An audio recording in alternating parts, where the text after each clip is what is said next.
In this video, we will learn about the Roman to integer question and plan out the algorithm to solve it.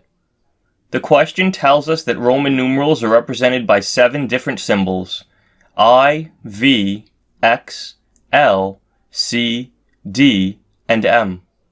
Each of the letters has a number value it corresponds to here. Additionally, we are told that certain combinations of symbols have other number values. So the full list of symbols to ints is as follows.